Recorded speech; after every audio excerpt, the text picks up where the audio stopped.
মার্কিন রাষ্ট্রদূত উনি আজকে এসেছিলেন, ওনার সাথে ওনার আরও দুজন সহকর্মী ছিলেন। ওনার ইলেকশনের সার্বিক ব্যবস্থাপনা সম্পর্কে জানতে চেয়েছেন। সার্বিক ব্যবস্থাপনার মধ্যে ওনাদের বেশি কৌতূহল ছিল পোস্টাল ব্যালট নিয়ে। পোস্টাল ব্যালট নিয়ে আমরা কি করছি, কিভাবে এগুলো কাউন্ট করা হবে, কোথায় আসবে, ক ধরনের ব্যালট, রেফারেন্ডামের ব্যালটের সাথে গণনার সাথে সময়সীমা কত, ইত্যাদি ইত্যাদি বিষয় যেগুলো আমরা আপনাদেরকে নিয়মিতভাবে জানাতে চাই বা জানাচ্ছি, সেগুলো সম্পর্কে ওনাদের কৌতূহলটা ছিল। আমি ওনাকে আমাদের ব্যালট পেপারের আকার, আকৃতি এবং বিস্তৃতি সম্পর্কে আমাদের প্রশিক্ষণের বাবদ যেটা ব্যবহার করি আমরা, সেটার একটা নমুনা দেখালাম। ওনারাও দেখেছেন এবং মোটামুটিভাবে আমাদের কাছে যেটা বলেছেন যে এটা একটা জটিল, বেশ কষ্টসাধ্য একটা ব্যাপার, তবে they wish us good luck, এইটা একটা। এর পাশাপাশি ওনারা জানতে চেয়েছিলেন যে আপনার কোড অফ কন্ডাক্টের কথা, যে সমস্ত বিষয়গুলো আসছে এগুলো সম্পর্কে। তো আমরা বলেছি যে আমাদের এখানে ইলেকট্রাল এনকোয়ারি, আমাদের এখানে কমপ্লেন্ট ম্যানেজমেন্ট সেল আছে, আর আমাদের কনস্টিটিউয়েন্সি লেভেলে আপনার যে electoral enquiry committee, electoral enquiry and adjudication committee, magistrates যারা আছেন তাদের সাথে যোগাযোগ করে এই জিনিসগুলোকে সমন্বয় করা হচ্ছে। আরেকটা জিনিস ওনারা জানতে চাচ্ছিলেন যে কোনো জায়গায় কোনো আইনশৃঙ্খলা বাহিনী বা কারোর কাছ থেকে কোনো ওভারডুইং, যে এর কোনো খবর আমরা পেয়েছি কিনা। তো আমি বললাম যে দেখেন, প্রাথমিকভাবে এই খবরগুলো আসে স্থানীয়ভাবে। আমাদের এখানে যদি আসে, এমন কোনো এরকম কথা হয় আমাদের নলেজে নাই। যদি এটা হয়ে থাকে তাহলে স্থানীয়ভাবে এটাকে নিষ্পত্তি করা হয়েছে, আর যদি স্পেসিফিক কোনো কিছু বলেন তাহলে আমরা এটার উত্তরটা দিতে পারবো। এর সাথে হচ্ছে আপনার ভোট কেন্দ্রের ব্যবস্থা, যাতায়াতের ব্যবস্থার কথা জিজ্ঞেস করলেন। ওনারা ওখান থেকে আপনার কোনো পর্যবেক্ষক দল আসবে না, তবে ইন্ডিপেন্ডেন্ট একটা দল আসবেন, যেটা মার্কিন যুক্তরাষ্ট্র থেকে এবং আপনার মার্কিন দূতাবাস থেকে ওনারা ঢাকা, সিলেট, চট্টগ্রাম এবং খুলনায় ওনাদের মতন পর্যবেক্ষণে যাবেন।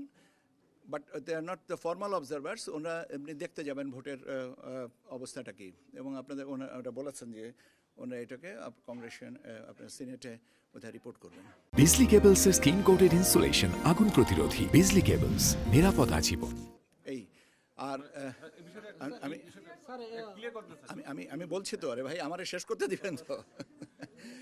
ওনারা বলেছেন যে এরকম 4টা জায়গায় ওনাদের দূতাবাস থেকে প্রতিনিধি দল যাবেন দেখার জন্যে, এবং সেটার ব্যবস্থাটা কী, এবং ওনারা ইন্ডিপেন্ডেন্টলি যাবেন, ওনারা অবজারভার হিসেবে না, বাট অবজারভারে যে আমাদের তালিকাভুক্ত অবজারভার সেটাতে না, ওনাদের মতন যাবেন। সেখানে আমরা বলছি যে তোমরা যাবে, অসুবিধা কী, তোমরা যে দেখতে যাবে তাতে তো অসুবিধা নেই।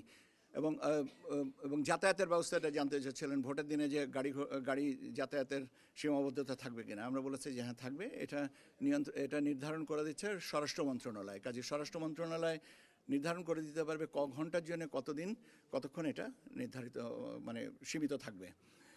আর আপনি যেটা জানতে চাচ্ছেন যে এখন ওনারা কী অবজার্ভ করবেন, কিভাবে করবেন, এ ব্যাপারে আমরা কোনো কিছু বলি নাই, আমাদের বলার এখতিয়ারও না বা এটা প্রয়োজনও না। বরং এটা ওনাদের স্বাধীনতা নিয়ে আর কি যাতায়াত করবেন, ওনারা জানতে চেয়েছিলেন। এবং ওনারা বলেছেন যে আমাদেরকে একটা লিস্ট দেবেন যে কয়জনা ওনারা বিভিন্ন জায়গায় যাবেন এটা। তো আমরা বলেছি ঠিক আছে, আপনারা লিস্ট দেন, দেওয়ার পরে আমরা সেই বিষয়টা আমরা ফেসিলিটেট করব। এইটাই হচ্ছে। স্যার একটা প্রশ্ন, স্যার যেই আচরণবিধি নিয়ে যেসব অভিযোগের কথা তারা আপনাদেরকে জানিয়েছে, তাদের পক্ষ থেকে কোনো পর্যবেক্ষণ আছে কিনা যে কোন কোন জায়গায় আচরণবিধি লঙ্ঘিত? না, এই ব্যাপারে তারা কোনো কিছু বলেনি। ওনারা মূলত যেটা জানতে চেয়েছিলেন যে আচরণবিধির বিষয়গুলো যে লঙ্ঘিত হচ্ছে, আমরা কিভাবে এটাকে ম্যানেজ করতেছি বা আমাদের ম্যানেজমেন্টটা কী। যে আমরা বলেছি, যেটা গতকালকেও আপনাদেরকে বলেছি, যে ইলেকট্রাল এনকোয়ারি অ্যান্ড অ্যাডজুডিকেশন কমিটির রেসপেক্টিভ রিটার্নিং অফিসার এনাদের কাছে, এবং এর পাশাপাশি আমরা ওইখান থেকে আমাদের কাছে যেগুলো নলেজ আসছে, আমরা যেটা, যেমন আজকে সকালে একটা কমপ্লেন এসছে একটা পার্টিকুলার জেলার সম্পর্কে, একটা আমরা রিটার্নিং অফিসারের কাছে পাঠাবো। কেন আমাদের তো সেকেন্ডারি ইনফরমেশনের উপরে কাজ করতে হচ্ছে। আমি তো আর ওখানে ব্যক্তিগতভাবে ওখানে উপস্থিত নাই, কাজে আমাদেরকে রিটার্নিং অফিসারের কাছ থেকে তথ্য নিয়ে তারপরে যেটা প্রয়োজন সেটা করব, এবং এগুলো আমরা দ্রুততার সাথে নিষ্পত্তি করার চেষ্টা করছি। ঠিক আছে। আগামী 31 জানুয়ারি জামাত মহিলা সমাবেশ ডেকেছে, তাদের পক্ষ থেকে বলা হচ্ছে তাদের মহিলা কর্মীদের উপর হামলা হচ্ছে। তো এই বিষয়ে এটার ব্যাপারে আমি আপনি যে 31 তারিখের প্রোগ্রামটা ডেকেছে আমি নিজে জানি না। আর আপনাদের এই মুহূর্তে আমাকে মার্কিন দূতাবাস রাষ্ট্রদূতের ব্যাপারে জিজ্ঞাসা করেন, ওইটার ব্যাপারে যদি হয় তাহলে আমার সিকিউরিটি নিয়ে ওনারা জানতে চেয়েছিলেন যে আমরা আমাদের ব্যবস্থাপনাটা কি। আমরা বলেছি যে আমরা প্রায় 9.5 লাখ লক্ষ আপনার সিকিউরিটি কর্মী বিভিন্ন স্তরে কাজ করবেন, সেটা বলেছি। ইউএসএ স্যার অফিশিয়ালি কোনো অবজারভার পাঠাবে না, কিন্তু ইন্ডিপেন্ডেন্টলি দূতাবাস থেকে অবজার্ভ করবেন। হ্যাঁ, ওনারা অফিসিয়ালি কোনো অবজার্ভ, আমি তো বলেছি এটা। ঠিক আছে। বৃহস্পতিবার বলেছিলেন যে পোলিং বুথ এবং পোলিং সেন্টারের সংখ্যা কত, এটা সরি, তারপরে রোববার বলেছিলেন যে এটা আজকে ওকে, দিয়ে দিব। আপনি ডেলি স্টার তো আমাকে এটা সংখ্যাটা রুমে যেতে দেন আমার কাছে, আমি তো ওইখান থেকে এসেই। আচ্ছা, আমি একটা বলে দিচ্ছি, লিসেন, আমাদের পিআর সেকশন থেকে আপনাকে জানিয়ে দিবে, আজকেই দিবে। স্যার আরেকটি বিষয় স্যার, এই বিষয় না স্যার, অন্য বিষয় কিন্তু খুব বেশি আলোচনা হচ্ছে স্যার, সেই গণভোট নিয়ে, যে সরকারি কর্মকর্তারা হ্যাঁ না প্রচার করতে পারবে কিনা, কিংবা বাংলাদেশ ব্যাংক একটা সার্কুলেশন দিছে সেখানে হ্যাঁ পক্ষে ভোট দিতে বলছে স্যার। এই বিষয়ে স্যার নির্বাচন কমিশনের আমি যতটুকু জানি এ ব্যাপারে একটা আদালতে একটা বিষয় আছে, অথবা আদালতে যে বিষয়টা আছে সাবজুডিস ম্যাটার, আমি এ ব্যাপারে কোনো কমেন্ট করবো না। বিষয়টি কি এইটা সরকারি চাকরিজীবীরা পারেন কি পারেন না এই বিষয়ে আদালতে একটা মানে বিষয় অনিষ্পন্ন বা আদালতের নজরে আনা হয়েছে। যেহেতু এটা আদালতের নজরে আনা হয়েছে, আমার মনে হয় যে এটার ব্যাপারে আমার কমেন্ট করার কোনো ইচ্ছা নেই। আপনি আচরণবিধি অনুযায়ী কি ভাই, আমি তো বললাম যে এটার ব্যাপারে যেহেতু মাননীয় আদালতের কাছে জিনিসটা আছে, আমি এখন কমেন্ট করাটা হচ্ছে ইট উড বি সাবজুডিস।